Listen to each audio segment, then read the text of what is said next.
Hey! You are listening to the Grumpy Guy BJJ Podcast. Hey, what's up, guys? Got to take care of a few things before we jump into this week's episode. First, our Ramping Isometrics for BJJ program. It is a 12-week program, all laid out for you. It's going to help you build strength and cardio in the fastest, safest, and most convenient way possible. This is how James and I have been training for the past year, and we love it. So we put this program together so you can just follow along, and we are certain you will see and feel the benefits that we do. It's only $15. Just go to grumpyguybjj.com, click the drop-down menu in the upper right-hand corner, and you'll find it. Next, R3. This is our K2 D3 supplement. It is a combination of those two vitamins, D3 and K2. These are two vitamins that James and I have been taking for a long time that really help us recover from hard training sessions. And for only $15 with free shipping, you get a whole month's supply. I was going to pull up some studies explaining the benefits of D3 and K2, but I'm not going to insult your intelligence and pretend to be a fucking scientist. I take it. It helps me recover. That's it. So for $15, check it out. And last but certainly not least, we have partnered up with Jiu-Jitsu.com. They have a ton of awesome BJJ instructionals, and they have hooked us up with a discount code for our listeners. It's Grumpy10. So what you got to do is you go to Jiu-Jitsu.com, which is DIGITSU.com. Find the instructionals you want, throw them in a shopping cart. In the little discount code box, you type in Grumpy10, which is just GRUMPY and the number 10, 10. That's it, no spaces. Boom, you get 10% off. You're up and running. They got a nice app you can download on your phone. That way you can take your instructionals right to the gym with you, watch the technique, drill it. It's a pretty sweet setup. So once again, DIGITSU.com. Discount code Grumpy10, GRUMPY10. Simple as that. To find all this stuff I just got done talking about, go to our website, grumpyguybjj.com. Click the drop-down menu in the upper right-hand corner. There, you'll subscribe to our newsletter for podcast updates. You'll find links for the Ramping Isos program, the R3 Recovery Supplement, and then under the Programs and Products tab, you'll find a link to Jiu-Jitsu.com. And let's be honest, if you guys can't figure out how to navigate a website by now, there's nothing I can do to help you. So quit fucking around, check it out, train hard, and let's get into this week's episode. And boom. All right. Back again. Episode 118. Wow. It's a lot. Oh, here comes the podcast. There's Aka. We knew he... like, you guys can't start without me, Nope. partners. It's almost like he knew he hit record. Yep. Alright. It's it. About doing his thing, but now it's all business. Yep. So. He's got to come lay on top of the microphone. It's funny. Make it awkward. We got a dog. We got a snake. We got fish. We got the podcast. The Wild Kingdom. The menagerie. The menagerie. Yeah. Is that the right use of that word? It is. I'm pretty sure that's what you would call a bunch of animals. I've read the word menagerie. I've never used it in my 40 years in existence. I'm pretty sure. I feel like I need to use it. I think it's kind of like a small private zoo. You know, like a zoo is like a big public collection of animals, and a menagerie is like a smaller, like private collection. I'm gonna see if I can work that into Grumpy Guy today. Okay, yeah. I'm gonna try. Yeah. I'm gonna tell him we're gonna do a menagerie of menagerie mobility moves. of techniques. Menagerie of mobility.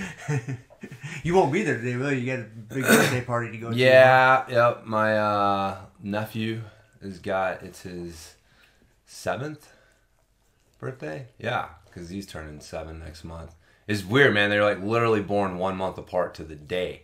That's crazy. Like January 17th and then February 17th. And like, you know, they're the same age besides that. It's like 1 month to the day separates them. And that's just fucking weird. It is weird. Really weird. Yeah. But, so anyways, yeah, we got to go to that birthday party. It's not too bad. It's at Bananas. So if it's like last year, they're going to give them a little card with some token money on it. Of course, that'll be gone in 10 minutes because every game these days costs like fucking $5 or whatever. But then we get like unlimited laser tag play. Oh, really? That's cool. Yeah, we'll probably end up. That was fun, man, playing I like their laser tag. You still haven't gone, huh? Dude, no. it's a really fun laser tag setup. And I didn't realize how fun. Like, I went to the one in Seattle when I went to that seminar, and we went and played.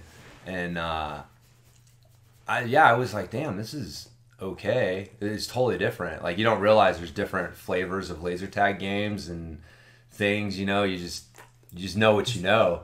And then it's like, oh, this is, you know, kind of more realistic. Like, if you're trying to simulate a gun battle, like, for realsies. But it's not more fun for just like, dude, I just want to run around and fucking shoot shit. Right, yeah. It's like you got shot twice, and then you had to go back to your base and reset, and your gun had a certain amount of ammo, and then you had to take the clip out and push this button to reload it. And it was like, again, like if you're trying to simulate a real thing, great, but dude, the one at Bananas is like a fucking alien world. Yeah, you got blast guns, blah blah blah. Yeah, when you get shot, like it lights up and your gun goes dead for like 5 seconds, and then you're back in action. And then you're back in action, and then it's like, yeah, so you don't want to get shot because it sucks. Like 5 seconds is a long fucking time. You gotta when you're like in the middle of some action or something like that. Like, God damn, come on, hurry up! But or you gotta run away because the little fuckers, the kids they'll go around in little swarms. And they'll like chase you. That's hilarious. So sometimes you got to get away because they'll like think they got you cornered, so they'll just sit there until your light comes back on and then shoot you again. And it's like, yeah, that's not the. I don't want that to happen. So sometimes you can't run. So that's where you've got to use international speed walking rules because there is a international definition between running and walking. Oh yeah, I actually saw a ridiculous YouTube clip of this high school chick who is apparently a very high level speed walker. Like, because that's in the Olympics, I believe. Oh no, it is. And you know, I think she's on that path. It's so weird. No pun intended. To be a fucking speed walker. Yeah, it's such a weird technique. I saw you look for something to put your collar on. So you're gonna help me out. I just didn't feel comfortable setting it right on the I hear carpet. you, The base of it wasn't big enough, like your trooper mug over there. Fucking Boba Fett helmet mug. Right. Yeah, that's the original Mandalorian before we knew what Mandalorians were. It's a little more solid. This new Boba Fett was cool as fuck. No, but anyways, she's on that path, huh? Yeah, she's on that path to power walk. It's a weird thing. I mean, it looks like this girl was built to do like running events and, you know, long distance. She's tall, lengthy girl. Yeah. You know, she's on the cross country team. Probably like three-quarters of her body's legs. Yeah, so it's like weird. Every stride is just like. But it's such a weird, like. It doesn't look healthy the way they kind of contort. You know, when they like lock their legs out, it's not healthy. It doesn't look. Anytime you throw a fucking medal, you start competing with walking, right? Walking, we do it every day. And as soon as I look at you and say, I can walk faster. I can walk there faster than you. And the health goes out the window. It does. But the definition, do you know the definition? Of power walk? Of running versus walking. Because there's a point where they'll call foul on you if you're in a walking competition. No, what is the... You have to have at least 1 foot in contact with the ground at all times. So if there's ever a moment where both of your feet are off the ground, even if it's just for an instant, that's running.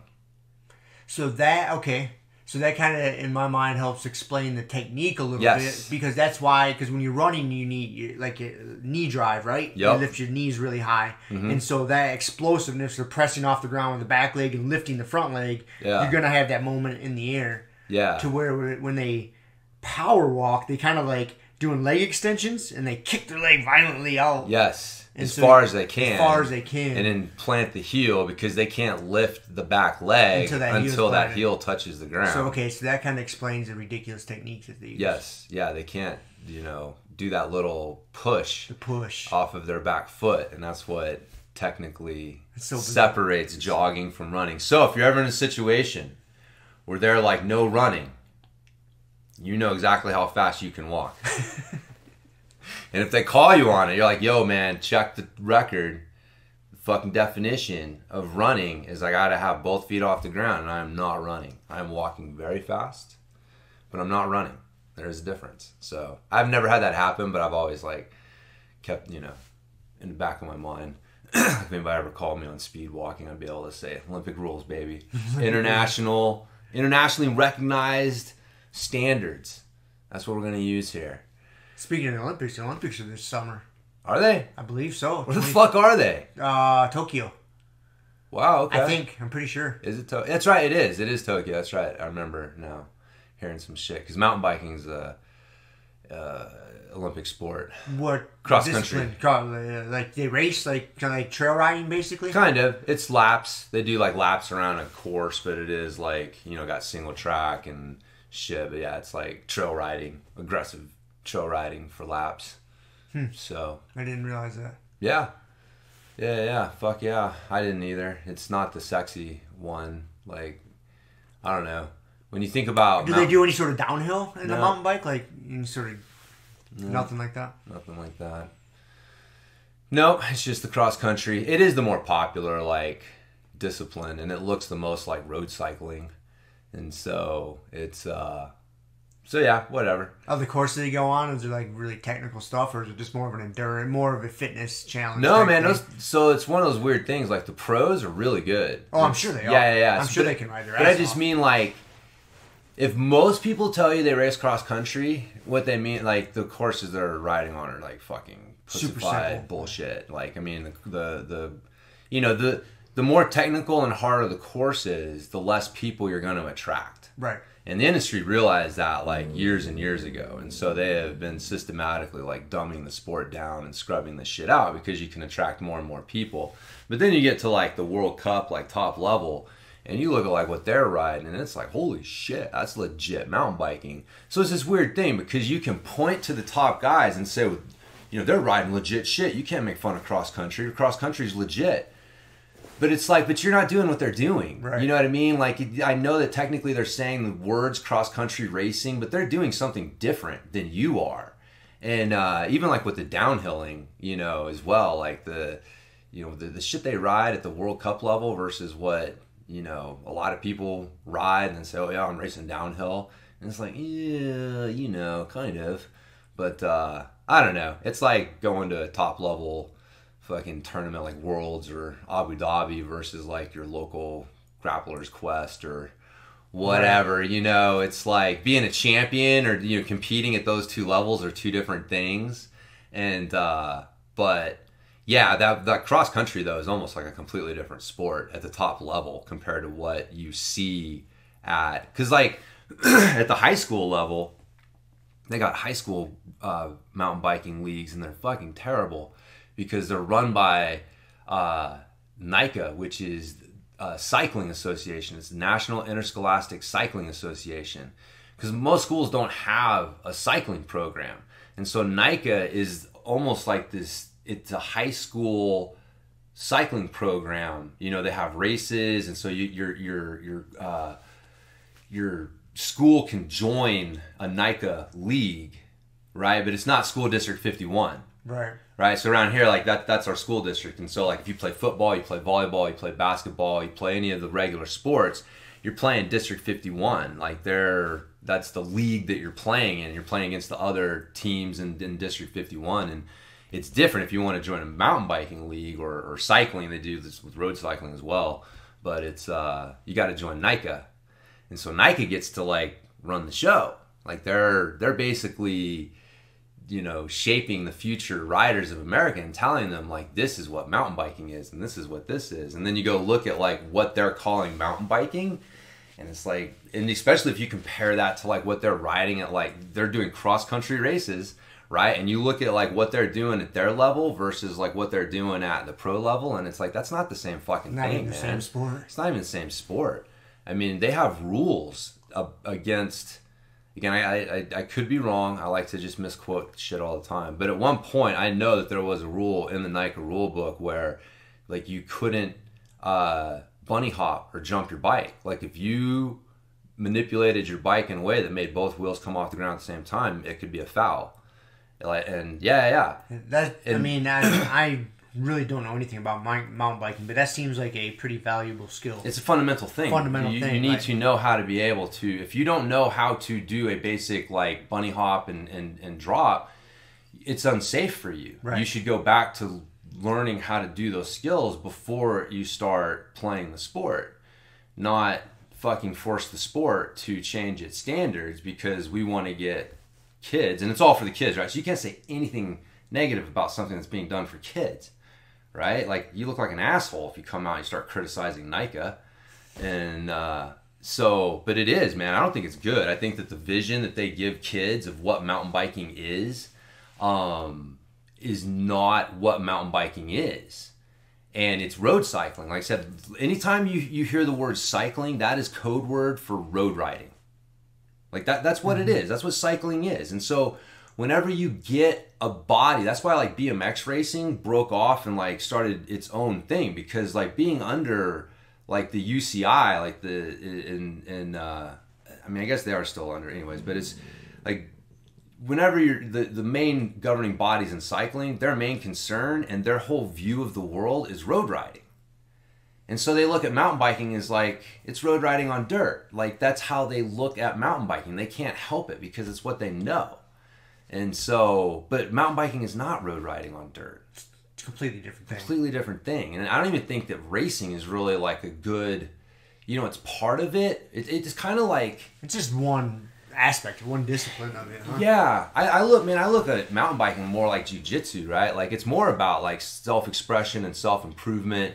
And yeah, you got to test yourself from time to time, but if you're always focused on like racing and and then moving up the classes and I got to get to like this next, level and, getting it to pro and like that's your focus, it's like just focusing on competitions and belt chasing and jiu-jitsu. It's like, it's not the same thing. Like, yeah, you got to compete in jiu-jitsu, but it's not what it's about. Right, yeah, I mean, skiing's there's very similar in skiing because ski racing to like where you got slalom, giant slalom, at the higher levels, downhill, and things like that, super G.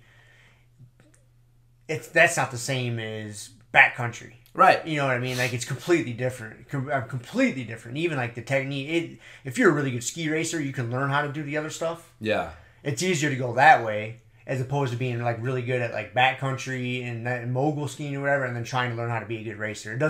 It's kind of like the gi and no gi thing. Yeah. It's if you start out doing ski racing, which would be the gi, because it's real technical, you can transfer the other stuff pretty easy. Yeah. But if you start out doing no gi and the other stuff, for you to become a good ski racer, it's a larger bridge to cross. Yeah. It's kind of that's what it sounds like you're kind of explaining. Yeah. No. It's similar. I mean, it's yeah, because you do, and again, a lot of it is like, well, how are you determining success, right? Like, right. Is it racing or is it like just being a good all around skier or rider or whatever? Right. And so, but if you have a kid coming up and his focus is on racing, right? Like, that's what mountain biking is. That's what skiing is, right? Like, it's racing versus like a kid who comes up thinking like, no, man, this is about, this is part of it, but the bigger part of it is like, it's a form of self-improvement. It is a way for me to challenge myself and grow and improve my skills. And, there's so much more to it. And if I focus on those things, then the racing results will come, I guess is, and that's the danger I see is that the official representatives of mountain biking to kids is this race heavy, cross country, like super watered down so we can include everyone again. And that's a problem too, is like by the time you get to high school, if you're going to play high school sports, like Shiloh went through this, right? Like, or experienced this, like she got to 9th grade, like there is no C team, right? You get cut, right? You either know what you're doing and you're playing the sport because you have other kids who are trying to, play the sport at a high level and perhaps even advance themselves, and you just cut it off. And it's like, but with mountain biking, we got to include everyone. And so they almost kind of treat these teams almost like clubs. There's a difference between a team and a club. Like a club is like, we're going to take on everyone and we're going to try to like... A little more fun. It's a little more fun. Well, it's that. It's like, well, you got to like... You're always going to be your lowest... You're always going to be dragged down by the lowest person in the group. Yep. Right? You're going to be picked up by the person at the top, and where your group ends up is going to be somewhere in the middle. It's going to be a function of like how weak your weakest link is. Yep. And that's one of the reasons they make cuts on teams. It's the reason you don't like. You're trying to make your weakest link as strong as it can be, right? And that's how you make a good team. And with a club, it's like, we don't look at it that way. And so you've got these kids who aren't very good riders. And so again, if you've got kids who aren't very good riders because they haven't been doing it for very long, and then they come up, and then you've got clipless pedals, right? Because everyone thinks you got to ride clipless pedals, so you put these poor fucking kids on clipless pedals. And of course now you got to scrub these courses so these kids don't kill themselves. Mm-hmm. Like, it's dangerous to put them on a legitimate mountain bike trail with very little experience and them being on clipless pedals. Hooked into their bike. Yes, it's very dangerous. So rightfully so, they're trying to make it safer. But again, one would be to ban clipless pedals like BMX racing has for kids up to 13, I think. They can't wear clipless pedals. In that sport, do they wear them? All the time, yeah. Oh, do they? Oh, clipless pedals are pervasive. The whole myth and lies and the whole bullshit behind clipless pedals is like, it's a religion, man. Well, I didn't realize they wore them in BMX racing. Every cycling sport. Like, even like the straight up BMX racing where they come blasting out of the gate and down that big hill and they got the short little course and they sprint the slope style, like the guys that do the tricks, obviously not. Right, obviously But no, racing, yes. That's, oh, really? Oh, yeah. Oh, I didn't realize that. Yeah. Yep. No, that's they're all clipless pedals. It's the whole, like, you gotta be able to pull up on the backstroke, and it's all this bullshit that people say, and then if you actually looked into, you realize like, oh, well, I'm just talking bullshit out my ass. Like, none of what I'm saying is actually true, and I'm just repeating what I heard from what I thought was a reliable source, but he was repeating bullshit out his ass. Oh no, it's pervasive. It's just nonsensical. I didn't realize that, man. I just assumed those BMX racers on those short little sprint courses were just big flat pedals. No. Well, again, because you've got shitty pedal designs that roll on you, right? Because if you've got a small platform, like the length of the size of your pressure patch improves your ability to apply pressure. Right? Makes sense. So that makes fucking sense, right? You'd think so. And so, but people just don't look at pedaling their bike as a pressure problem. And so, the pedals are so small because, it's like running or walking and all this other bullshit that's been disproven. But, so you got this small pressure patch and it's uneven, right? Well, one of the ways to solve that problem is to attach your foot to the pedal. Like, that is a legitimate way to solve that problem. It is a solution to it. It's a solution to it. It does solve the problem. It's not the only way to solve the problem, and it's not the best way to solve the problem. And that's the problem, is it's not, people aren't presented like, here was the problem and here was how we went about solving the problem. They're just told that this solution is it. And you're not even like, the impression is that there's no other options. Like, this is the only option. We've already figured all this out. That's why, and it's fucking nonsense, man. But I realize, like, talking about this stuff, and it's good. It kind of goes back to like what we talk about with jiu-jitsu is like, the final answer you're getting from someone, or what are you getting from someone? Are you being told how to think and then allowed to make your own decisions? Or are you being told what to think? So when someone tells you like clipless pedals are better, and they just start just saying shit, right? And they just make these statements, and they're not telling you actually like, okay, here's, the actual like, proof, right? Like, here's the theory, like, you pull up on the backstroke and all this other stuff. But here's the actual, like, here's the principles and the science that we're basing this decision on, right? Like, every good decision should have some foundation, some objective foundation, right? Like, right. That's what we try to build. That's what science is about. You try to have some objective way to build your view of the world. And so you can explain to someone what your view of the world is, but when questioned on it, you should be able to go back and explain using something, right? Some principle, some foundational principle that they could look at that principle and then say, well, okay, if I looked at this problem with that principle, would I come to the same conclusion? Okay, yeah, I would. Okay, I see how you're looking at this. Cool.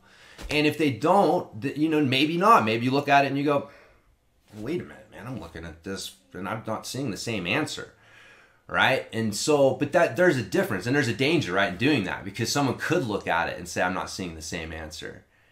And so that's why a lot of times you're just given like, here's what to think, not the principles behind what we're thinking. And so it, man, you see it all over. I mean, humans fall for this shit all the time.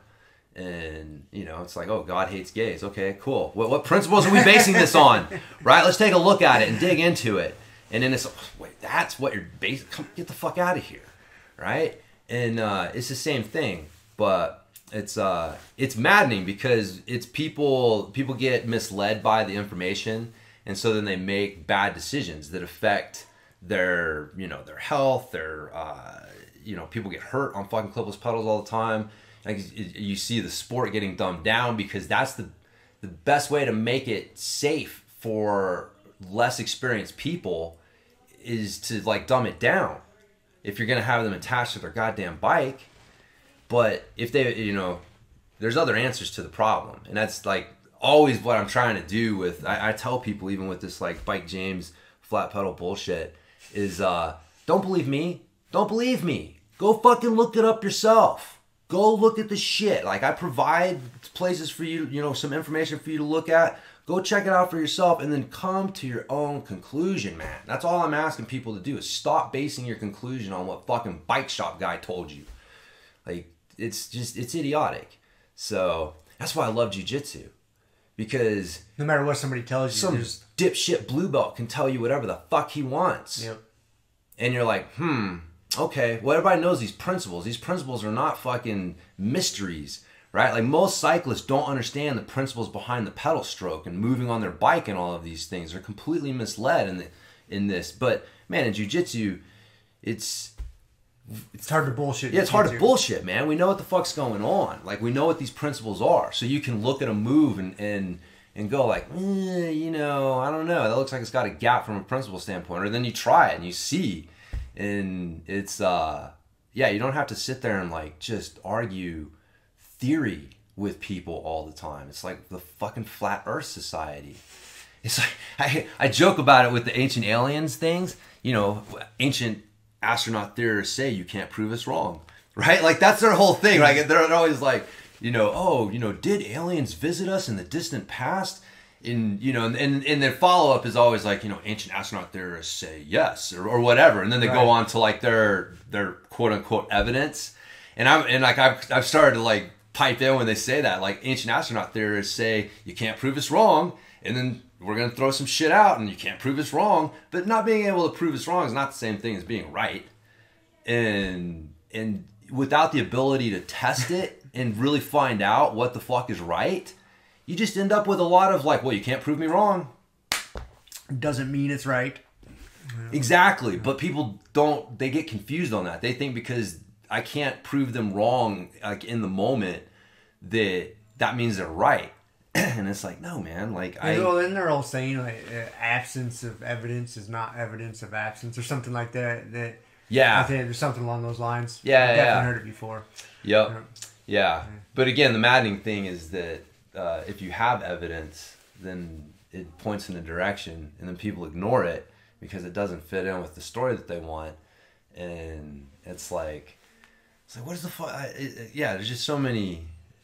It's like people insisting that the world is fucking 3,000 years old because if you count the generations in the Bible backwards, that's how old it is. That's how old it is. Oh, are we ready for our Pokemon update? What's up, buddy? I'm a freshly showered Z. It's cleaned up, ready to go. I actually have something special for on this podcast. Oh, okay. But I'll save it for last. Okay. So the Pokemon that I bring in is a Snorlax GX. It is a basic. It uses Clasp, which does 80 damage, and then Thunder Snore, which does 180 damage. Thunderous Snore. Thunder Snore. Yeah. And then under Clasp... Sweet attack. After Clasp, this says, this Pokemon is now asleep. And then in Thunder Snore, this says, this attack can be used if this Pokemon is asleep. If it is not asleep, this attack does nothing. Oh, and there's a Pulverizing Pancake GX. It does 210 damage. Nice. Pulverizing Pancake. Yes. Pulverizing Pancake, it says, this Pokemon is now asleep. Sweet.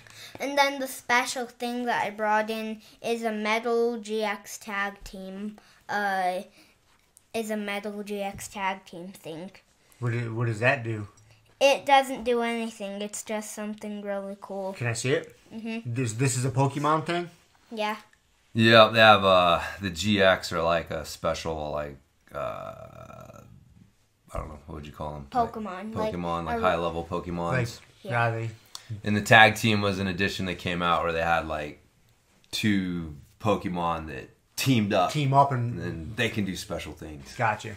So That's a pretty cool little thing. Where'd you score that at? On Christmas, my grandma and grandpa were gonna get me a card pack, and then Mom and Dad helped them choose out the one with the Mewtwo and Mew. So then this actually came in it. Cool. Very cool. If I would have not shared the Mewtwo and Mew, since this came with it, I would have shared it with this. Gotcha. The card with the medal thing. Cool. So you got a big birthday party today, huh? Yep. It's my cousin's birthday party. How old's he going to be? 7. And you're going to be 7 soon too, huh? Mm-hmm. Man, you're getting old, dude. I know, it's crazy. Shiloh was 8 when he was born, so he's like getting to the age she was. So that means you got to start asking your mom and dad if they're going to have another kid. Ha! Yeah. Kiela's you think going to laugh when she hears this. You think you need another brother? You want a little brother, Z? No, I want a little... So mad. I want a little sister. A little sister? You got to go talk to your mom. Okay. All right. See what So she says. mad. Okay. All right. What did we learn in jiu-jitsu this week? Remember what moves we learned? We learned tackle the giant to pass, and we got past crazy legs to crocodile control to sneaky mount to the swim where you the swim, and then on the third swim we did the Americana. What's the swim move? If they push up on you, to get on their your arms, chest, to get their arms you get off your your chest and inside belly. position again and just swim And it's out. just like a swimming stroke, huh? Yep. That's what I figured it was, but I wanted to make sure. Yeah, it's basic use of inside position principles. So Clearing the arms. Yep, exactly. They start pushing up because they're inside your arms, and you got to get inside and pop them out and come back down. And then it's funny, I was going to have them we're still going to do the arm bar, but like, man, arm bar from mount is not the freaking super easy ass thing that people make it out to be. Like, it is the movement that you have to make, like you have to completely adjust your angle. Like, you got to completely turn your hips to the side, 90 degrees or more. And that is something that's just completely foreign to a lot of people. And anyways, we can get into it more, but I was like, all right, because traditionally you have them do like an arm bar from there. Like I said, we're still going to work on that. But I was like, man, it's not the easiest move. No, and we learned the Americana last week from side control. You do it from mount. So I was like, dude, do it from mount. Like, for a kid, that's probably such a more safer. You're not giving up position. Just getting that figure 4 control just gives you more control of the other person. So even if you don't get the finish, like, you're not putting yourself in a spot where they can get away. So, no, man, you can. No, you're good. You don't want to just sit out here and talk jiu-jitsu with the men. No. Anything else you want to tell us? How's school? Good. Also, actually, on the Snorlax GX, on Pokemon cards, there are weaknesses and resistances. The Snorlax GX has no resistance, and the weaknesses is fighting types. Fighting types. I can see fighting types giving Snorlax a problem. Yep. A little too active. Snorlax. That's his name? Snorlax? Snorlax GX, man. Giant Snorlax. cat-looking thing that Wait, just pretty sleeps. But yeah, it sleeps a lot.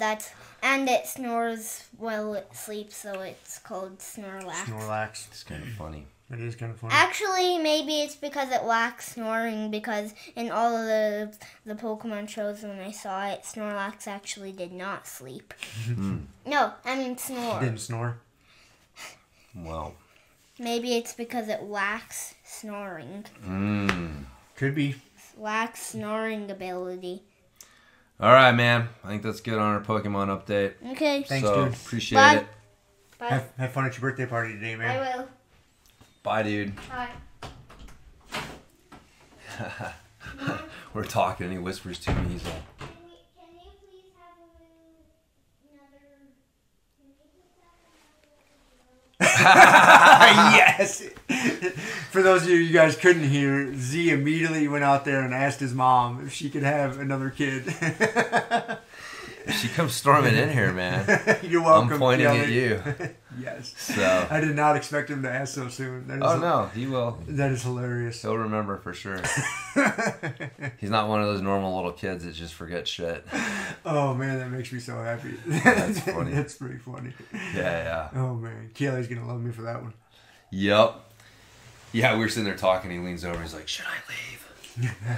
I'm like, "No, that's fine, man. We'll wrap it up." But yeah. So, anyways, we were working on that with the kids. Mainly the sneaky mount, like going from side control mount to mount. And how do you get? You got him sliding the knee over. Yeah, just not even like real knee on belly. Right, like, just slide it across. Yep, pop your knee up to their belt, and then, man, the main thing is you've got to make your knee touch the ground before you try to bring your foot over. Yep. And it was amazing. Like I got them to really focus on that, and like especially like the kids that did it twice, like. Man, you could tell the difference. Like them making that conscious effort to drive the knee all the way over and make it touch the mat. And then windshield wiper the foot. And I was having the kids on bottom. I was like, look, if you can catch their foot, do it. Because if you do this right, they can't catch your foot. But you got to put the knee down first. You got to have the knee touch the mat first. And then once you do that, everything else is good.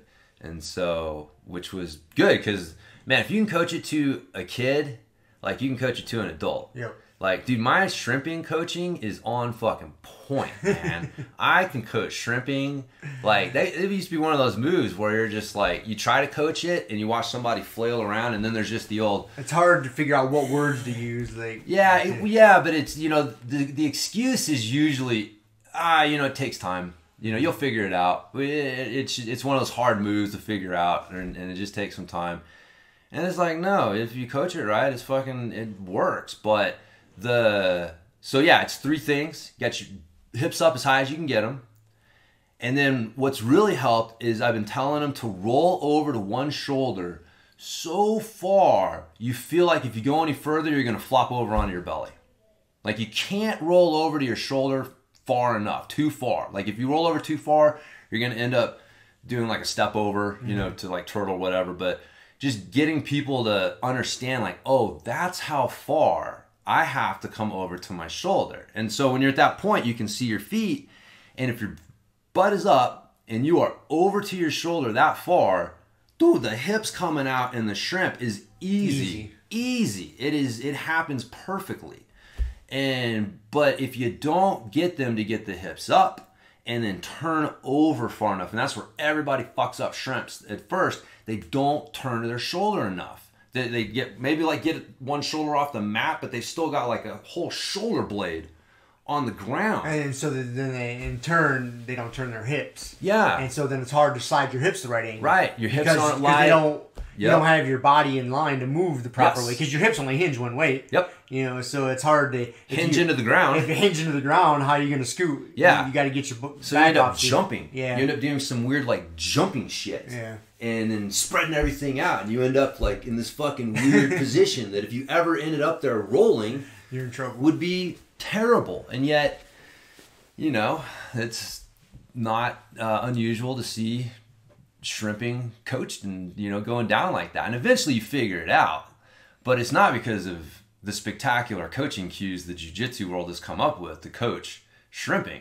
Like it's really not that fucking difficult to explain. But you have to believe that you can. You can't fall back on the excuse of like, it's hard for people. You'll get it. It's like, no, that person should be able to get it within 3 to 5 reps. And if they can't figure it out in 3 to 5 reps, it's probably you, man. It's probably you and your coaching cues. So go coach the fucking kids class, figure out how to get them to do shrimps properly, and then go back and coach the adults. Like I personally believe like if you coach adults, like you should coach kids like as well, because if you can't coach it to a kid, you can't really coach it to an adult. It's almost like a competition for coaching.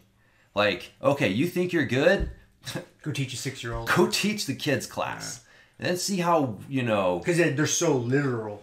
Yes. And when you're coaching adults brains are doing all these computations, and they have whatever words you say, they have their own little what they hear interpretations. Yeah. Where kids, you tell them to do something, they're not going to have as many interpretations. They are going to try to replicate what you tell them, and their body awareness is what screws it up. Yep. But they're trying to do exactly what you tell them, and once they can learn the body awareness, then it can happen.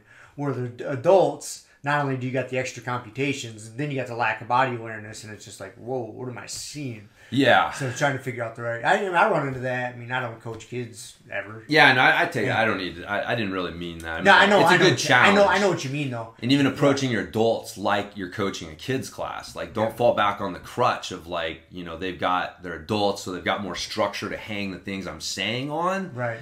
And so it allows me to say more shit. Because some of that shit may be screwing people up. Like, that's the thing with kids. Like, man, you better be able to boil it down to like 3 things. Yep. That's it. So. Yeah. Generally, when you're coaching something, if someone's not getting it, it's not the lack of words you're using. No. It's usually you've used too many words. Too many, yeah. Exactly.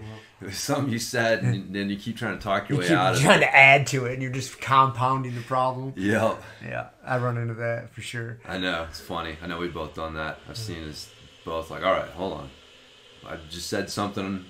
I apologize. It's fucking you guys up. Scrap that. Scrap that. Just pretend I did not say that. Yeah, so let's think about something else here. Because, yeah, man, you put them in the wrong... Get them thinking about the wrong stuff. It's hard to get someone back out of it. You get their brain going down a certain track. Yes. Yeah. No, exactly.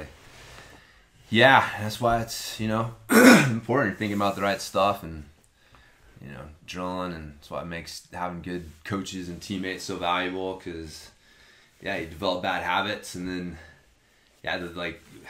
it takes you more reps to unlearn a bad habit than it did to learn it in the first place. Yep.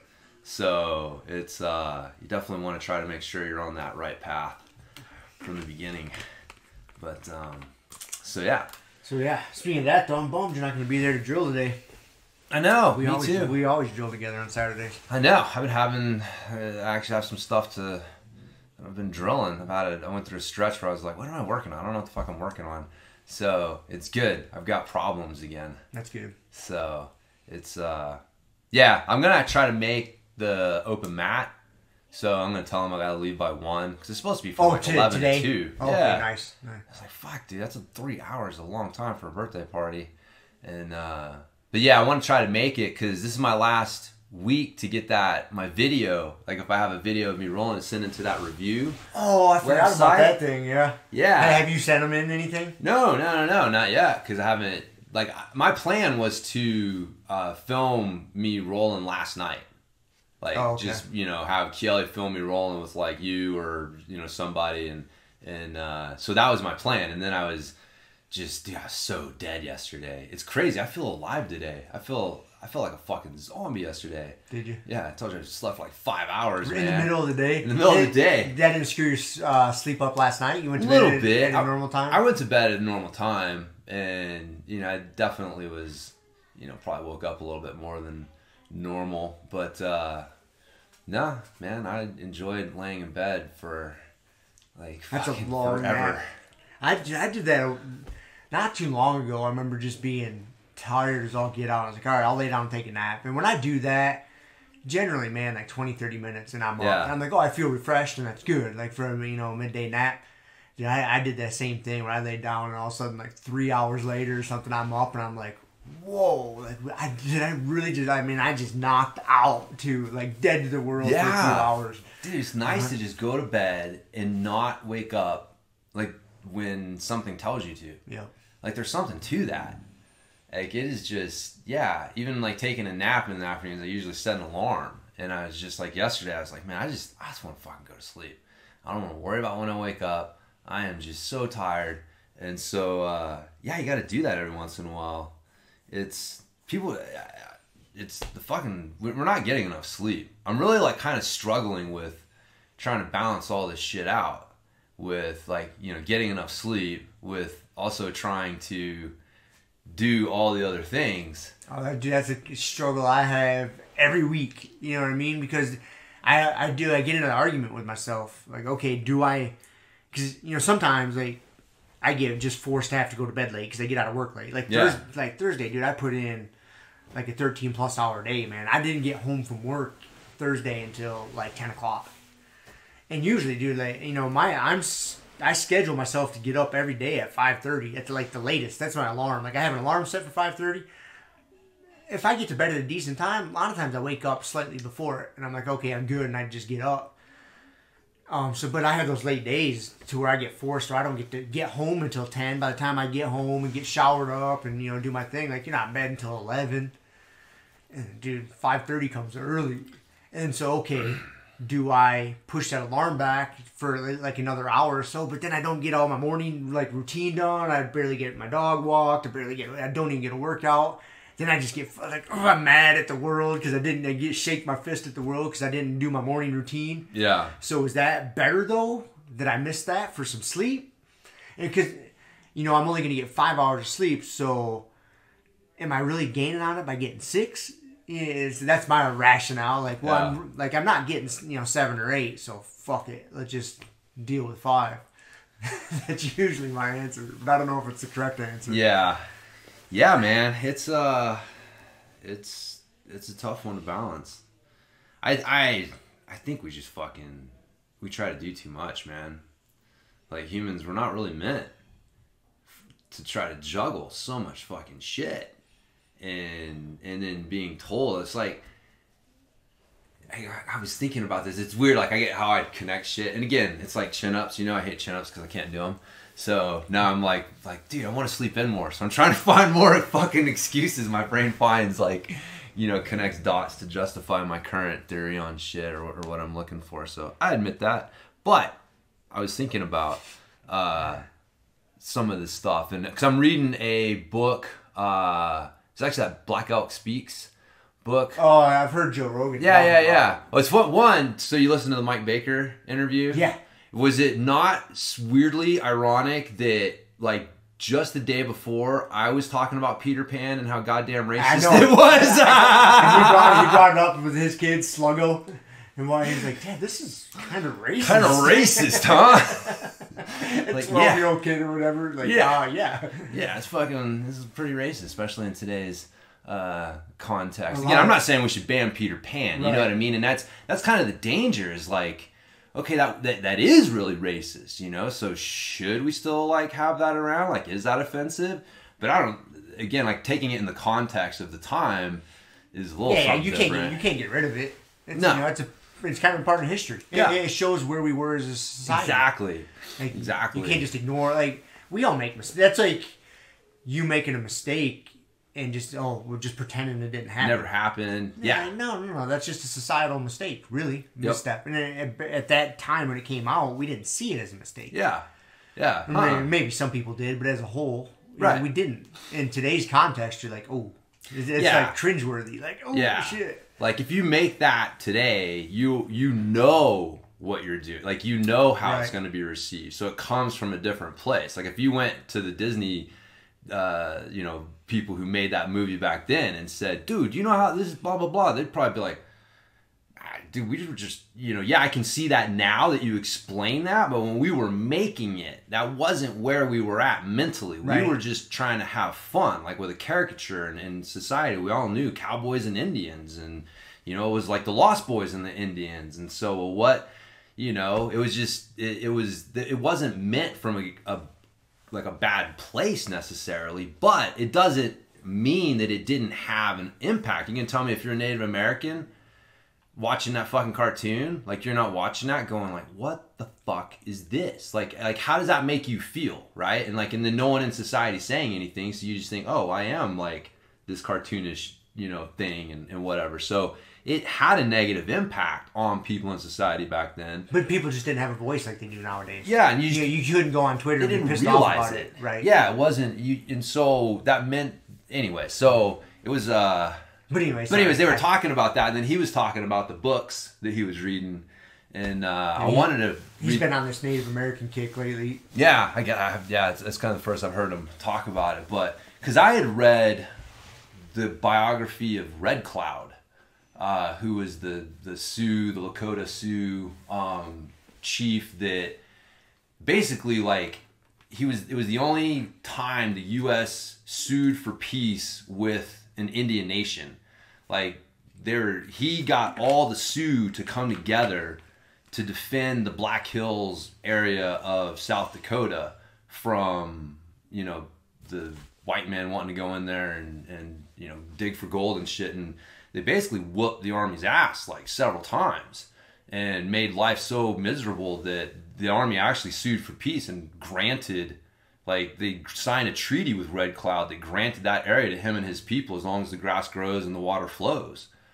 And then fucking 8 years later, they're like, you know, yeah, we're taking that. Yeah, we're gonna take it. It's, you know, we found gold in there, and so it's interesting because Black Elk was in that time. Okay. Like some of the stuff that he was talking about, I was like, oh, so he's, you know, like was from that time. Like he was 12 years old or whatever when, like, you know, Red Cloud and this whole you know, thing was going on, like Custer's Last Stand and all that, because that was all tied into that. Because basically Red Cloud had at one point, you know, they basically came to them and said, look, you know, we need you to lease the Black Hills to us, and if you don't lease them to us, we're gonna take them. So this whole treaty thing we signed with you guys like 8 years ago, you know, that's why we're gonna lease it from you, because you guys still own it, right? So we're gonna lease it from you. And so they didn't really give them fucking much of a choice, obviously. And so that land got, you know, leased to the government, or was going to. And so that's what, you know, a lot of that, what that was like Custer and all that shit was them going in to clear out the Indians that wouldn't leave, which was Crazy Horse and Sitting Bull and like some of those, like, you know, names that you recognize probably. But like that's who they were. They were the tribes that were like, fuck that, we're not going into the agencies, we're not going to, you know, clear out and submit to this bullshit.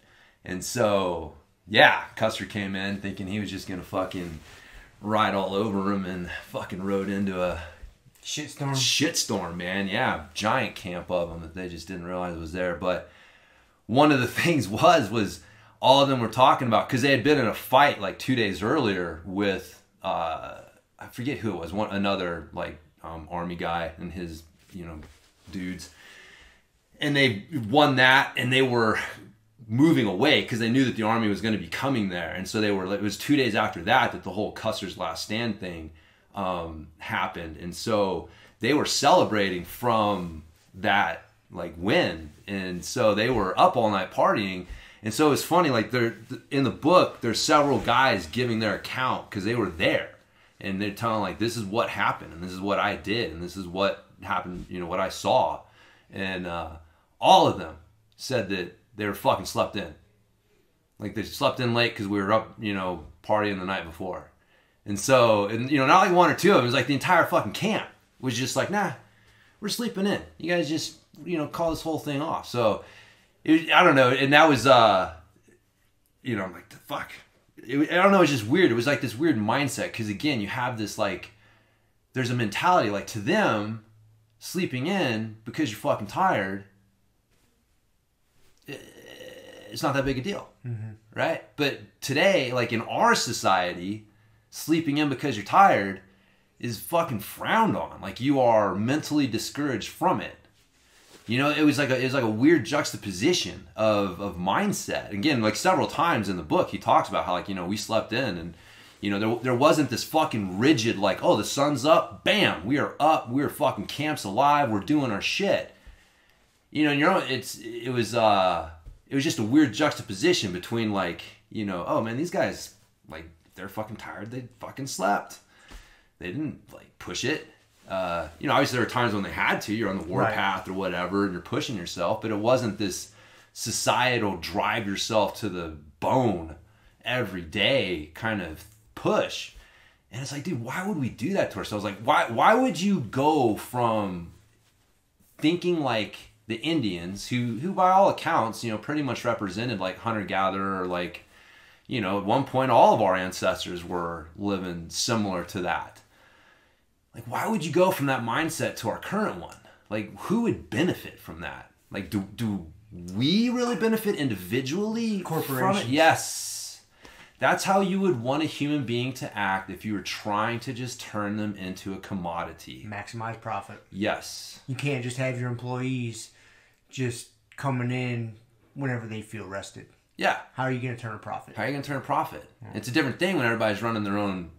My family unit is part of this band, but it's still like my family unit. So yeah, we work together, but I'm not your employee, man. Mm-hmm. And so if I want to take fucking today off, I'm taking today off. And then we'll get together tomorrow and work and do this shit. And that's how, and if you're super unreliable, well, people won't want to work with you. So, there were rewards and disadvantages for being too lazy, right? You want to strike a balance with shit. You want to be reliable and able to contribute. But, it wasn't this, this cracking of the whip at dawn every day. Because, like, there was no one to do it. No one fucking, hey, man, that's your deal. And, but yeah, once you start to own, quote unquote, own people, and like when you're an employer on some level, you you're renting those people. You're renting their time and their life energy. Yep. And you want them to direct those things in a direction that benefits you. And so you end up with fucking where we're at today. Where we're at, yep. Yeah, and it's a mentality that society has created. Again, it's not the only way. That's what I'm saying. Like, the Indian society had a totally different outlook and mentality towards this thing. So this isn't the only way. This isn't, you can't even argue that this is the best way. It's just a way. It's a way, but it is the way. Yeah. The way society's ended up. Right. And to change that, like, dude, where do you even begin? Right, yeah. Well, I mean, I will say there are some pushes towards that. Like, God, I forget what I saw something on the news about, like a push somewhere for like a 4-day work week or like something. Like there's definitely a recognition that the scale has gone too far, or like the things have tipped too far in one direction, and that having people who are super busy is not the same thing that are having people that are productive. And so just asking people to put in like 80 hours a week, man, are you really getting more out of them than if they put in like, 40 and had time to rest and spend with friends and do things to recharge? Like, I'll guarantee you they're probably going to get 80% as much done in that 40 hours. As, that extra 40 hours they're putting in is only another 20%. And it's like, dude, some people want to do that, that's fine. But this societal pressure to be like, dude, to always do that. Always do that. And if you're not doing that, you're being lazy. Yes. If you're not pushing, you're being lazy. Yeah, I've thought about it because I've been pretty fortunate, since I've had this job I have now for, a little over 5 years. And for a big majority of that, I've had 4-day work weeks. That's my schedule. I mean, like, I'm expected to be there 4 days. Most of the time it's been I work Monday through Thursday. I got Friday, Saturday, Sunday off. There was a little stretch there to where I had Thursdays off. Mm-hmm. So I'd work Monday, Tuesday, Wednesday. That's when we started the podcast. Yeah, and I had Thursdays off, and then I'd work Friday, and then have Saturday, Sunday off. But, man, like that 4-day work week, that's nice. Like to work 4 days, you got 3 days to do your own things. I really think that's where it's at. And I think it would, as a whole, like corporations, they could institute it because you could just have enough employees to rotate. If you did it like that, you could set it up to where, your business is running 7 days a week and you just rotate people. You could even do like a 3-day work week and just, you got enough employees and they just kind of overlap here and there and just work 3 and 4 days. It would give more job opportunities. You would have to hire more people because your people wouldn't have to work as many hours. But man, I think that I've thought about this quite a bit. Like, there's a way to do it, and I think a very efficient, functional way to do it. Yeah, and it provides more jobs. People aren't having to work sacrifice themselves and work themselves to the bone. And it's not a bad concept. Yeah, the problem is getting people to agree to live on less. Yeah. You don't need a big screen TV in every fucking room. You know what I mean? Like, that's the problem, is that people are like, like, oh, I'm so busy, you know, I need the money. It's like, you don't need the fucking money, man. Change your lifestyle. You don't need the money. Exactly. Like, that's the big problem is, you know, people are their own worst enemies. Because, I mean, you've talked about seeing, you know, it was like a cliche in like the oil field where you've got the guys who they're making good money, but then they're so fucking strung out on payments for all of this shit that they start to stress out if they get less than 80 hours, 100 hours. Like, they're expecting that. Yes. I see that at my current job. You know, yep. I get guys, I know a lot of guys that I currently work with to where if they're not getting 50 hours a week, like, they're upset. Yeah. So we're our own worst enemies on some level. You create your own prison. Yes, you create your own prison. Yep. And then you're sitting there, you know, and that's the thing, like, you, to your credit, like, you know, if you want to work on Friday and make extra money, you can. If you don't want to, you don't. I don't need to. Yeah. No. So, yeah, it definitely puts you in a different position than a lot of those people because you didn't create your lifestyle. Well, it's like, oh, I can work 5 days a week. Okay, well, I'll create a lifestyle based on me working 5 days a week. Right. And it's like, that's where you get yourself in trouble. You create a lifestyle based on the income you're getting from 80-hour weeks or whatever it is. And then it's like, well, I can't stop working 80-hour weeks. It's like, no. You got to stop this. Like, you have to change your definition of success. And, like, that's the fucking tough thing, man. Like, that's like the one interesting thing about that, the Warrior Kid book, the Jocko Willink book, is... Like, one of the reasons that Mark, you know, the kid in the book, hangs out with Uncle Jake so much is his parents aren't around. Because his dad is some, like, you know, guy who goes around helping set up and build factories for some company around the world. And his mom is, you know, moving up the corporate ladder at her job. And so, you know, he talks about, like, you know, sometimes he'd come home from school and eat dinner. And, like, his mom wouldn't get home until he was in bed. And his dad's, like, fucking gone overseas. And it's like... I don't know. That was like the only part of the book that I kind of like, is like, I understand that's a reality. So I know that that's probably why I was putting that in there, is like, that's a reality for a lot of kids.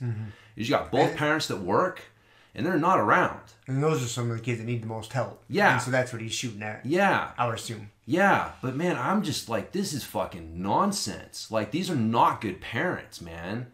Like, yeah. And it's not like they are working these two jobs just to meet poverty level. You know what I mean? It's not like, dude, we're barely keeping food on the table and we're barely, you know what I mean? Like, okay, if you're living in some third world country and like, dude, you got to bust ass every day, both of you, just to fucking keep your kids from starving to death, like, man, more power to you. But that's a different thing than, well, you know, and again, man, it sucks because like what it is like so many women today are being told that you have to measure your success based on successful men. Right? And so it's like, we've talked about this before. It's like, well, you know, we hold up these, like, okay, how do you measure success in our society? Well, money. Who's making the most money?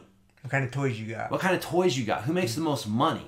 Right? So who are we holding up? Who's the most successful? Who has the most money? And by and large, most of the people that have the most money are men. So, you know, well, you're not successful unless you have more money than everyone else. And so, well, that's how we're measuring success. And so we're telling women that this is how you measure your success. If you don't have you have to measure yourself based on the same standards as a man. And if you don't have more money than everyone else, you're fucking losing. If you're not moving up the corporate ladder, you're a fucking loser. You're a fucking loser. If you just stay at home and raise your kids, you're a fucking loser. Dude, that pisses me off so bad. It's terrible. To make people that want to just be good parents and have a good functioning family, have a good functioning family, feel bad. Yeah. Make those women feel bad. Oh, you're not doing enough. And pressure. Yeah, exactly. Like you're just fitting the role that society gave you, huh? You're just, you know, making the situation worse. It's like, no, fuck you people. Like, they're ruining society with that mindset. And again, who benefits from that? Right? Corporations, man. Why would you want a family unit to act like that? Like, what benefit is that? You know, you look back through history, that's not how family units have worked at all. At all. It's like, you know, again, going back to the freaking Black Elk Speaks book, you know, the women had their role. Like, they contributed, but it was like, it wasn't, you know, I don't know, man. But then again, if they want to do something different, societal pressure would keep them from doing that. So societal pressure can be bad in both ways. It can be taken to an extreme in both ways, for sure. But it's like, man, there's nothing. That's not how the family units worked. It's not good for it. It's pretty easy to look around at what's going on today and realize, like, social media and electronic devices definitely play a role, but dude, not having fucking parents involved, it plays a huge role too. Huge role. And that's the reason that social media and electronic devices are so popular, because they basically, if you're not involved as a parent, you can just let your kid play with their electronic device, and they're occupied, and they're not, it's like the electronic nanny. Yep. Yeah, they're not getting in trouble. Right, exactly. And so these two things go hand in hand. You got parents that aren't around and aren't involved because they don't measure their success by how good of a parent they are. They measure their success by how much money they're making, where they are in the corporate ladder bullshit. That's how they measure their success. And so then you got a whole generation of fucking kids who are just sitting there like, oh, well, I'll be raised by YouTube. Yep. And my fucking phone will raise me because my parents can't be fucking bothered to raise me. And it's fucking nonsense, man. It's not good. And again, who benefits from this? Not the family. Not these people on an individual kids. Level. Nope. It's the fucking the corporations. Yep. Like the people who are trying to turn you into a commodity. The people who have you working jobs you hate for shit you don't need. Mm-hmm. That's the fucking enemy. So, fuck James is fired up today, boy. This is what a 5-hour nap will do to you. I know, I told you, man. I feel awake finally. I've been dragging my ass through my world for the last week or so. So, yeah. Anyways, I don't even know how we got off on that. Black Elk Native speaks. Americans. Yeah. Their way of life as opposed to ours. Yep. An interesting juxtaposition. Mm-hmm. And again, I'm not saying life wasn't all rainbows. Yeah, I mean, it wasn't either. This utopia. Right. There's things about today I like. Penicillin's pretty good. It's pretty beneficial. There's some surgery, anesthesia. There's some good things. Yeah. I don't want to throw it all out, but I'm not going the fucking Gandhi route. Forget that dude. That's what he wanted to do. He was like, throw it all out. Fucking medicine, all this shit. We're going back to the Stone Age, people. It's a little aggressive. It was pretty aggressive. I don't think that's the move. And then he got shot by somebody that didn't think he was aggressive enough. There's always somebody. Speaking of that, you see that new virus that has been popping up? I guess it's not a new virus. Kind of. Yeah, it's I saw a mention of it online. I just know coronavirus or something? It starts with a C. I can't remember. Coronavirus. That's what it is. Corona.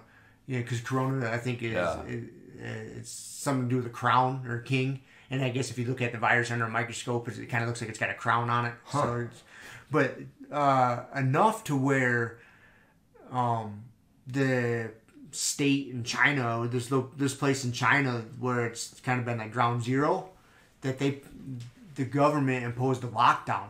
Yeah. They said no one's coming Welcome to China, bitches. No one's coming in or out until we wipe this thing out. Because they learned from SARS. Yeah. They had that SARS outbreak a few years back, whenever that was, and they didn't do that, and it got into a serious situation. So where as soon as this popped up, they're like, they just mandated no one's coming in or out. Yeah. Smart move to try to contain it. Yeah. It really is. Because there's been a few cases that have popped up here in the States, and they have been from people that have traveled to this place in China. Mm-hmm. So yeah, it's interesting. There's a coronavirus. I know. You do. We think we're, such hot shit. It's like every once in a while, Mother Nature reminds us, oh yeah, you're pretty weak. Yeah, I don't have this stuff all figured out, but we do have a lot figured out. So we got quite a few good things. I enjoy that. I just think we should be able to sleep more. Believe me, man, I would like to sleep more. I don't know what the answer is though. I don't either. I'm a cog in the machine. Yeah. Yes, I know. Well, so am I to a point, even though I've created my own machine on some level. Right. I still got to serve a role in it. And it's like, you want to be a husband, a father. I got 3 businesses I'm basically running, trying to do jiu-jitsu. And, it's just like, what the fuck, man, sometimes. What do I do to I think that to myself sometimes, like, what am I doing to myself? You know, like, because I always get that fear of missing out too. Like, okay, yeah, I'm a victim of that all the time. Like, you know, like, for example, yesterday, like, I didn't get home until, 10, 11 o'clock or whatever, in bed late. The intelligent thing to do would probably just been to sleep. It's my day off and I have to go to work. So don't set an alarm. Just go to bed and just wake up when I feel I should have woke up. Mm-hmm. But I was like, no, I want to go skiing. So damn well I set that alarm at 5:30. I'm out the door by 7, headed up to the mountain to go skin up the mountain and get some laps in. Because I'd be pissed at, like, yeah, the sleep would have felt good, and I'm tired as shit today. But I would have been pissed that I didn't get to go skiing. I know it's first world problems. It's kind of bullshit, but I do that kind of thing to myself all the time. Yeah. Like, yeah, probably intelligently I should sleep. Yeah, I think the thing is, though, is like every once in a while you have to, and then not feel bad about doing it. Yeah, that's the problem I have. Yeah, and that's kind of where I think, like, yesterday was so good for me because, like, it really was just a total guilt-free. I was like, dude, I don't give a fuck anymore. I'm tired of this bullshit. I'm just going to sleep. Like, yeah, when I wake up, whatever. And so I had just, like, cleared my mental deck, like, I'm not going to get anything done today. That is fine. And so I'm just going to sleep and get some rest. And, there's a difference between trying to sleep and get some rest when your mind is like, okay, I'm not doing this and I'm not doing this, and I got to do this when I got to get up, and okay, me taking this nap is going to actually make it harder for me to fit this and this in. Yep. That's a totally different thing. And so I think that's kind of where that balance is, like, just giving yourself, every once in a while, like, just a guilt-free day to just, fucking sleep and catch up. Because, we're both that way. We're both, like, really busy mentally and physically, and you only have so much energy. Like, your body just can't go forever. Like, shit, you can't function at a high level. Like, that's the thing. Is, no, you're suboptimal. Yes. A lot, and that's where I end up spending a lot of my days, like, suboptimal. Yeah. Like, I'm getting it done, but I'm really getting it done the best I could. Right. It's like, I feel like I'm like a 80% or less. Oh, like, things just aren't really sharp. Yep. It's just kind of like, okay, I'm getting through my day, but my day just feels like dull. Yep. I'm just mentally and physically dull, and you got to punch the clock sometimes and do that shit. But man, I can't become like your everyday reality. And that's almost where I'm at. Like, it's like the norm. Yeah. And I know this and I see it, and it's hard to course correct though. Yep. It's like, fuck. Yeah. I'm thinking about this now because tomorrow I'll probably run into the same problem. Like today, today's usually a pretty busy day. We record, train. I leave my house at a little after 7. I don't get home until 2-ish, give or take. So I got most of the day, and I should go home and take a nap, and then wake up and do whatever I need to do. But then I'm like, man, well, if tomorrow I want to go skiing, I need to get all these things done. Again, it's, fortunate problems to have. I'm not bitching. So then I'm doing the calculations. Man, should I go skiing tomorrow or should I just sleep? Should I go home, take a nap, wake up, do what I got to do tonight, what I don't get done to get ready for the work week on tomorrow? That's okay. Like, just sleep in, get it done. But like, man, I really could go skiing. It'd be great. And I'm going to train tomorrow evening. Last Sunday, Paul and I, there's a few of us, like 4 of us got together and trained last Sunday evening at 5. Yeah. I like that. Man, I like having training at the end of the day, especially on Sunday at about that time, because it kind of wraps my day up, wraps my weekend up. I go train. If I get all my stuff done, whatever I need to do, my food prep, all that good stuff, I go train at 5 o'clock. I get done. I'm home by 6:37, eat a nice dinner, relax for a little bit, and then go to bed. Like, it's a good way to end the weekend and get ready for Monday. Yeah. So we're planning on training again tomorrow night at 5. Oh, right on. So that adds a new layer to it. Like, okay, I got to get everything done by 4:30 on Sunday because that's the end of my weekend. It's fortunate problems to have, but they are problems nonetheless. They are. Yeah, and that's where I sometimes just look at it and I'm like, okay, do I really have to take on all these things? Yeah, exactly. Like, is there some things I can just strip down? And so, yeah, I'm actually in the process of rethinking my whole pedaling innovations model. Are you? Oh yeah, dude. It's just that fucking dude running a manufacturing business or a business that relies on a manufacturer, I guess is really the way to put it. Man, it is such a pain in the ass. I found, to check this out. So, you know, the way the pedals are made is we get, I have a mold somewhere. I think it's in fucking India where we get the steel from. And so, but it's like, you know, it's like Play-Doh, right? Like they run the steel through like the mold, and so the steel comes out, or the aluminum comes out roughly in the shape of the pedals. Yeah, they stamp out the blanks. Basically. Yeah, exactly. And then they're able to, it just cuts down machine time and all that stuff. And so, but you need these blanks because that's how you make your pedals. And so, you know, I got to order these things in advance because it can take like up to 4 months to get the order in. And so I placed this order like 2.5, you know, months ago for a ton of material, which makes about 1,200 pedals.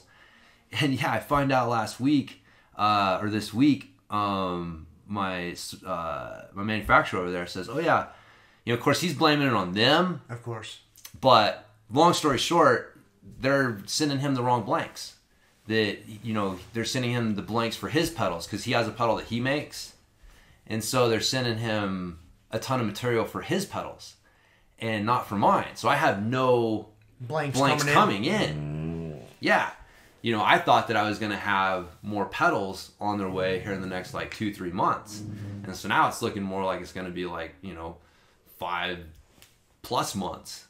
So like that's... And there's only, you can't control much of that. No, I can't control it, man. You guys have no control over that. Somebody dropped the ball somewhere and you got screwed. Yeah, exactly. And there's nothing I can do about it. And there's just, the whole like, you know, I told you my Taiwan people have like called me or, you know, hit me up and be like, oh yeah, we're going to be 2 months late with that order. And it's like, well, wait a minute, man. Like, you know, you told me it's going to be 4 months. And now you told me it's going to be 6 months. And like, that's a big difference. I got customers.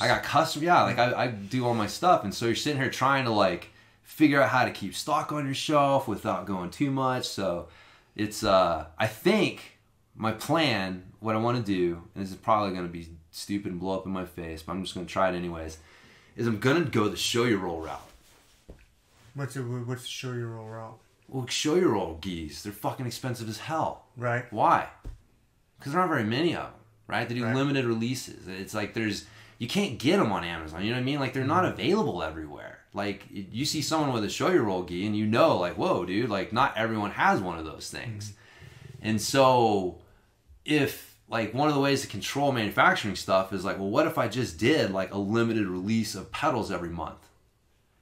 And so, and then like made them more expensive, you know, instead of $129, charge like $199. And I have this new design coming out that's like better. And so there's like, it's kind of a good time to maybe try it out and see what happens. That might not. I like where you're thinking about that.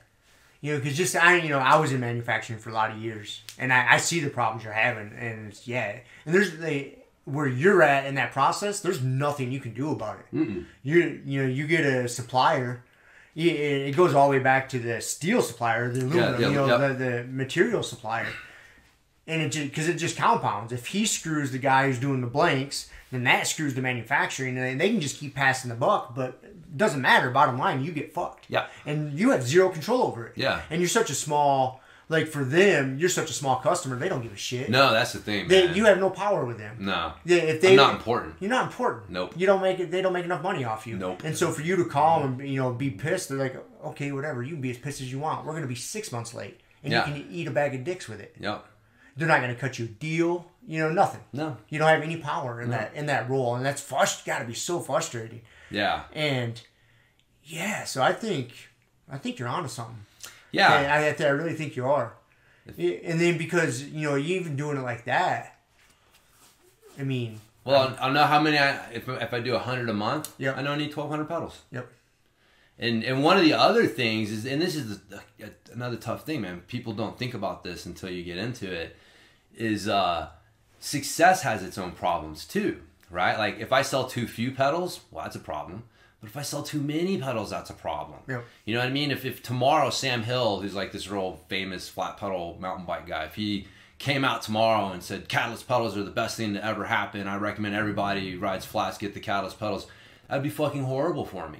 It would devastate me.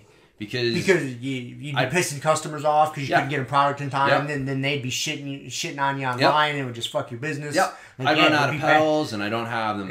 Exactly. It would be worse for your business. Yes. It has its own problems, right? Yep. And so, but if I'm doing, this is what I do, it's like, it doesn't matter. Like, if somebody comes out next month and we get that big pop that, you know, everyone wants a pair of Catalyst pedals, and it's like, dude, we do 100 a month. Like, that's what we do. Like, you know, and so there's no, like, I'm not going to run out of stock overnight because, you know, something happened, and then all of a sudden my whole supply line is just fucked. And so I'm like, yeah, if I know exactly how many I'm doing, and that's it, and that's it, and then I can plan my whole year around that. And so it's a matter of like maximizing my profit on fewer pedals, rather than seeing how little profit I can get off of as many pedals as I can. And I can't win that game, man, because like that's another problem is, dude, money. People are like, you don't think about it, but dude, I got a $80,000, almost $100,000 line of credit that like my house to keep it on float. Yeah, that my house is fucking attached to. Right? Like that's how much money it takes to play the game at the level that I'm playing it at. And I'm not even playing it on a big level. Yeah, in the grand scheme of things, it's a pretty small level. It's a pretty small level. And so, like, for me to get to where I'm doubling what I'm making now, which still wouldn't be, like, huge, would be, I'd need, like, almost $250,000 line of credit. Right. And... yeah, like that's a lot of fucking money in a lot of exposure. And yeah, so I'm like, all right, how do I dial this back? And again, man, it's just, if you think there's a solution, you can look at the problem differently. And so, yeah, we're trying to figure out how to get away from the bank. And so a smaller amount of pedals like that will allow us to like go back to a cash, like, you know, instead of dealing with cash instead of a line of credit. Yep, exactly. Like we could put 20 grand aside, and that's what we use to order stock, and like that's, you know, we can do that like cash, and then we're not relying on a bank, because that's the other thing. Like we could go to our bank this summer and go to renew our line of credit, and them say, oh yeah, well, sorry, we're not going to do it, or we can't renew it at the same level, you're going to have to get less or something. Like that's what happened to us last year. Yeah, I remember dealing with that last year. Dude, it was a fucking nightmare. Yeah. And we basically learned, like, oh yeah, from a bank's perspective, we don't look healthy, because it's one of those cliche things. Like they only want to loan money to people who are a safe bet, and a safe bet is someone who has cash in the bank who could pay the loan back. So, but if you have all that cash in the bank, what do you need the fucking loan for? And so the only people who can really afford to do that are like corporations, like big corporations. Like that's how you end up with like cash reserves that you can go to the bank with and stuff like that. But like, dude, mom and pop operations like us, like that's not how we work, you know? And so, you know, trying to play this game, you know, I'm trying to win a game with these. You're not really set up to win. I'm not really set up to win. So there's too many variables you can't control in that game. Yeah. Way too many. Yeah. Oh. Yeah. So, yeah, man, grow it to a point and then have the bank say, oh, we're jerking your line of credit, or just, crazy. So I think I think I'm going to try that. Go for the, you know, if it blows up in my face, and whatever. But I think... man, on the surface, you know, I've only been thinking about it for like 3 minutes. What's your deal, buddy? In and out. Like, yeah, see, dude, it seems like a good idea. I think you might be onto something. Also, I want to source a U.S. manufacturer. Yeah, that's where my mind goes. Yep. With it. Like, if you get it to smaller, limited releases, you could probably bring the manufacturing back stateside. Mm-hmm. If I'm charging a premium, then I can pay more. Yep. It's like a U.S. made pedal is going to probably cost 3 times what a Chinese made pedal or Taiwanese made pedal is going to cost. And so, but if I'm charging like, you know, $199, $249 a pedal, then we can do it. That's like Origin Geese, right? Jocko's whole thing. It's a fucking US made, man. I paid $300 for my Origin Geese. Yep. It's USA made. Yep. I'm good with that. Yeah, if I get a US made pedal and we're doing... I think a lot of nowadays, I think a lot of people be on board with that. I know if I was, getting into mountain biking, and that was one of the components I could buy, like, okay, yeah, you can spend $150 on this, or you can spend $300 on something made right here in the States, and, better quality, because I'm going to do it. Yeah. I'm like, okay, I'm going to spend that extra money. Yeah. And I think a lot of people think like that. Especially if it's fucking... You can't get them all the time. Exactly. So that's my other thing. Like, again, like marketing, like, we'll probably run out of stock the last week of every month. You know what I mean? Even if I say like we're going to do a release of 75 pedals this month and we only sell like 50, well, the last week of the month we're out of stock. Because you want people to come there to buy them and not be able to get them. Yep. Because if they're always available, then it's just a fucking like... It's just a thing. It's just they say it, but every time you go there, they're available. I don't really believe them. They're just saying that bullshit. But dude, if you go to the website, for a week or two each month, and it's like, yeah, we're out of stock. Sign up. Sign up here. You'll be the first one to know when we release our batch next month. Yep. I think you're onto something. I think so, man. It would allow me to get Pedaling Innovations to a much more sustainable place. Like right now, it just feels out of control, just completely out of control. I'm like, well, I mean, it really kind of is. Like we just said, there's so many things you have very little control over. Yeah, the amount you're of just money kind of and... like rolling with it, and you're trying to manage the chaos. Oh yeah, and it's a fragile system. If one little thing breaks down here, like that can get scary because then this can break down and so on and so forth. Yeah, I mean, the thing with a manufacturing-based business is that you don't have fixed costs. Because the more pedals I sell, the more my costs go up. Yep. My more inventory I have to earn or get, the more marketing I'm probably having to do, the more... It's like, like right now with Fruit of BJJ, my costs are kind of fixed. Right. Like I know what my rent is, and so like if I get more members, like I'm not like there's a little bit, but it's not the same thing. It's not the same thing. Yeah. So you can scale things on a much more sustainable level than if you're like, dude, every pedal I sell, I have to add fucking $50 to the budget, and so it's like this fucking it is its own interesting problem, but I think that's been my thoughts on... When did you come up with that idea? Is that pretty recent? This week? Yeah. I've been really like... It sucks, man, when you're like stuck. I was telling Kelly, like... It sucks when you're stuck in the middle of it, right? There's been like a few week period here where I've just been in like a mental funk because I know something's broke. I know, it's coming. I have to make a decision on some stuff and what am I going to do and all this stuff. And I don't know what the answer is. And that sucks. But if you just keep thinking, if you believe that you can find an answer, if you believe that you're the kind of person who can find a fucking solution to the problem, eventually one will present itself to you. Yep. So it's something I've been bugging me for a while now. But I told Kelly, like when we were talking about it, I was like, dude, this is the first time I've gotten excited thinking about Pedaling Innovations. I'm like, dude, that's cool. Like that's kind of a cool thing. That's a sign in itself right there, I think. Yeah. That you're on the right path, possibly. Yeah, I think so. Yeah, nobody in the bike industry does anything like that. Like limiting your own stock, right? It's like, who the fuck does that? But like I told her, I'm like, okay, we're only selling, 250 pairs of pedals a month right now, which is pretty good, but not like great. And I was like, we're trying as hard as we can. So that's really kind of sad. Like we're trying as hard as we can, and this is all we can sell. If we sold 100 pairs a month, but we put the fucking limit on it, and we said we're only selling 100 pairs this month, well, we're selling less, but we look better from the outside. Like from the outside, we look like we are in a completely different position than if we're trying our hardest and only selling a few hundred pedals a month.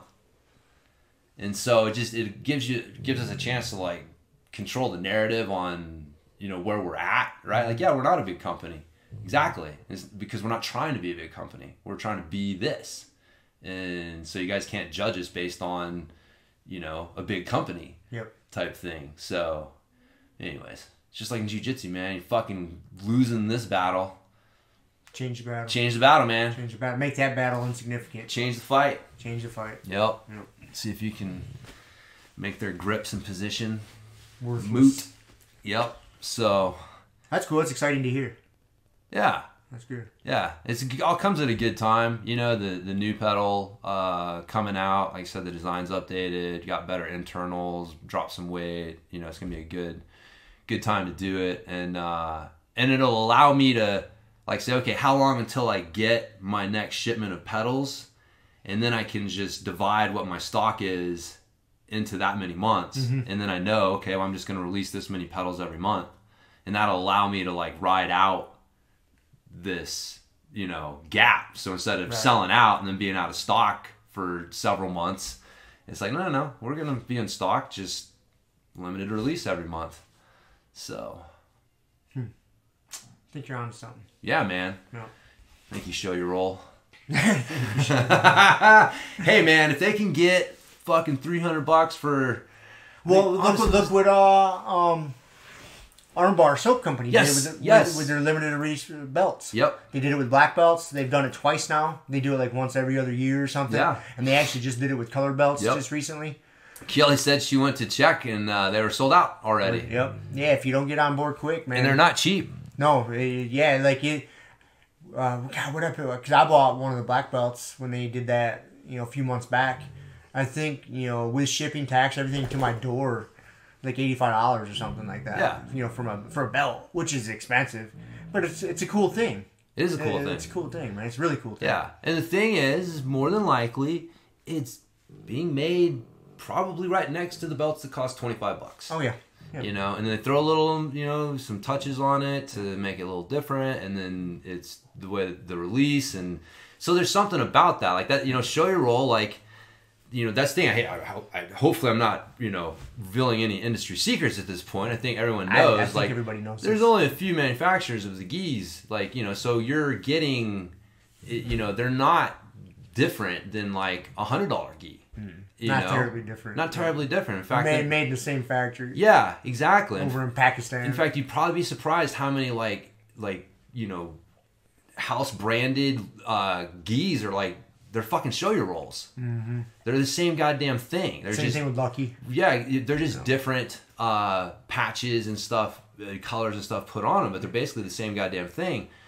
But it's like, dude, you're not going to pay $300 for one of those gis, but you will a show your roll. And it's like, because they've done such a good job of creating a mystique about the brand and, you know, limiting, you know, that's like diamonds. I don't know if people know, but like diamonds are not scarce. Yeah, that's a crooked industry. Yes, like they control the release to the market. If they actually released all the diamonds that they had, the fucking market would plummet.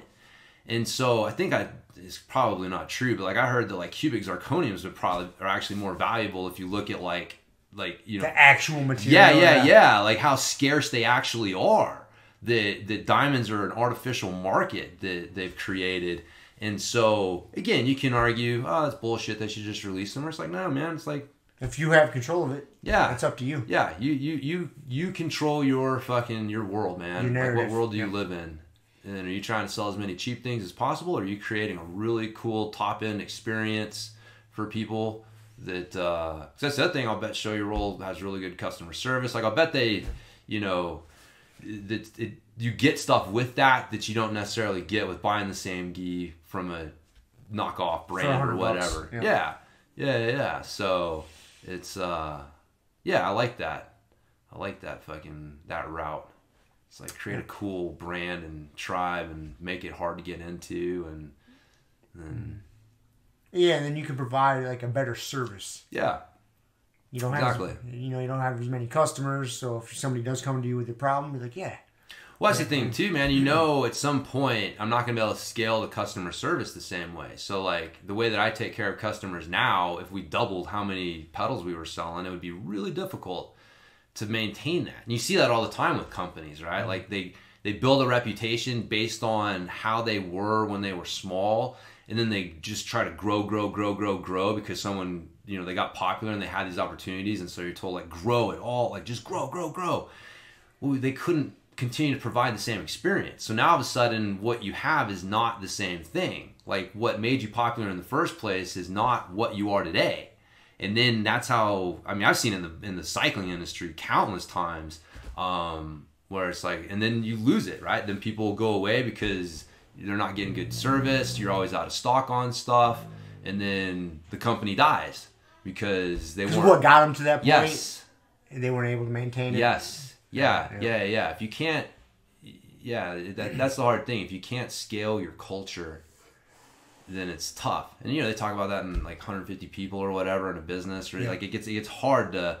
The more people you're serving, the more people you're interacting with, the harder it gets to do that. So the answer might be, well, let's restrict that number. So that's the idea. Good. Glad to hear it. That's cool. Yeah. So it has nothing to do with jiu-jitsu, but that's all right. It's got some fucking... That's most of the podcast anyways. I know. Once in a while, we got episodes that cover a lot of jiu-jitsu. Yeah, man, for sure. Before we go, I did want to give a shout out to the book With Winning in Mind. I liked it.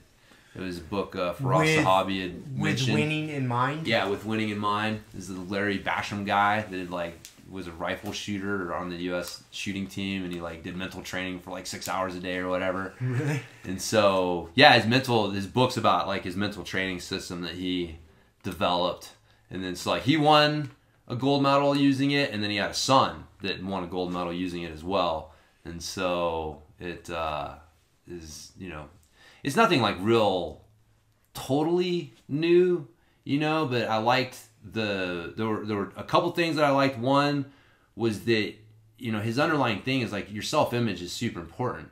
And so what do you focus on with your performance? Because that's going to affect your self-image. So if you focus on what you did wrong, you're going to improve your chances of doing wrong. If you focus on what you did right, you're going to improve your chances of that. So his thing was when you do something right in training, you reinforce it by saying, this is me, that's what I do. And if you make a mistake, then you acknowledge the mistake. It's not a matter of ignoring it, but you don't own it. It's that's not me. Mm-hmm. That was just a mistake. I don't do those things. I don't make that mistake. And so it's an interesting little switch, because if you think about, at least I know myself, half the time after rolling, I'm thinking about the mistakes I made and going, why do I always do that shit? Why do I do that? And then I'm reinforcing in my head, well, that's me. That's what I do. And I'm not necessarily thinking about all the good things that I did and reinforcing in my head, no, that's me. That's what I do. And so it's, I don't know. I like that little. It's a subtle little shift, but it's better. I can see it being a beneficial switch. Yeah. To make though. But then you start to think about too, from coaching. That's why being positive as a coach is because you're building your athlete's self-image. Mm-hmm. And so if you're telling them you always do this, here's what you're doing. Yeah. It's not, it's not a good way to approach things. When you're coaching people, because it starts to build in their head. They think, oh, I'm the guy that just always gets stiff. Mm-hmm. And so then you're reinforcing your thing, and then again, you need to point out when people are doing mistakes, but you got to balance that very heavily with you're doing this right, this is good, this is you, when you do this right, that's you, and I want you to keep thinking about that. We need more of that. Yes, we need more of that. We need more of that, not this is what you did wrong and we need less of that. That's not, it's that it just doesn't work that way. It sounds like you arrive at the same place by saying that's what you did wrong, do less of that, versus here's what you did right, do more of that.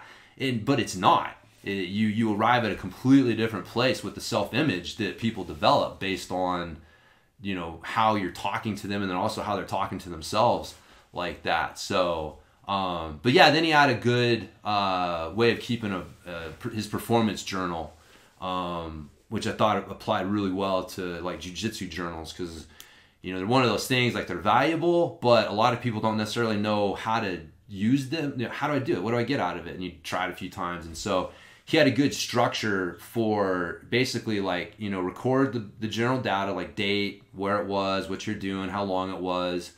Sounds simple, but again, it's good to record that shit. Then you can look back and see, well, how much was I training over the last month? The basic stuff, what did you go over? So for jiu-jitsu, it would be, this is how class we did warm-ups, then we did, these techniques, and then we did 5 rounds of sparring. So you just kind of give an outline of what happened in class, and then what the techniques were, if you want to write down some notes on that.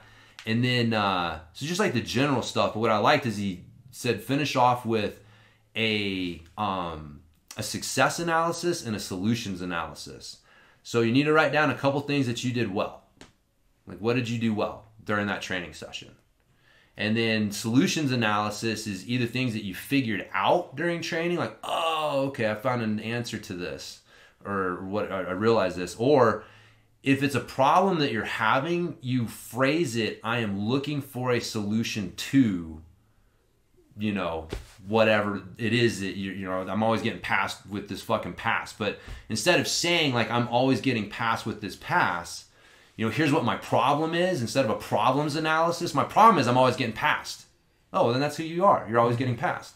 No, I am trying to find an answer to getting passed. Again, it sounds like cheesy, but it's, you know, the mind is so powerful, man. The words you use to direct it. And so I think that that's a really good thing. Like writing down some successes you had, and then having a solutions analysis, either things that you figured out or framing the things problems. you're trying to figure out. Yes. Framing the problems that you're having in the way of you're looking for a solution to them. And then finally, he's a big fan of like the affirmation thing, like, you know, see who you want to be and then talk to yourself like you're already that person. So, you know, if you're the person who, you know, doesn't just, you know, lay down and let people run around when they're trying to pass, like that's, you know, it's kind of cheesy, but it's not that I'm working on this. It's I am the guy who does this. Mm-hmm. And it's, you know, even if, you know, you're working towards it, but again, it's just how are the words that you're using. And the way that he put it is like your self-image hates conflict. And so when you create these affirmations, you create these statements about yourself that are in conflict with who you currently are, you're going to do one of two things. You're either going to change your self-image, or you're going to stop writing the fucking affirmation down and you're just going to be the same. But you're going to force yourself to have to do one of those two things. You can't hold both those. Right, you can't hold them both. And so if you don't create that dichotomy, you don't create that tension in the first place, you don't really give yourself the chance to take on that new self-image. And so it really kind of changed my way. Because again, like self-affirmations and things like that, like, you know, we grew up watching Jack Handy on fucking Saturday Night Live. As you were saying that, that's all I was thinking. And gosh darn it, people like you, or people like me. People like me. People like me. Yeah, exactly. Yeah. And you're worth it and all this shit. Yeah, so that's our image of that stuff. And there is some cheesy shit, like The Secret's kind of in that fuzzy area. But man, the way that he put it and the way that he was putting it together and using it on a practical level really made you understand, like, oh, the way that I talk to myself is very important. And just changing a few little things can have a big fucking impact on where I end up in the future.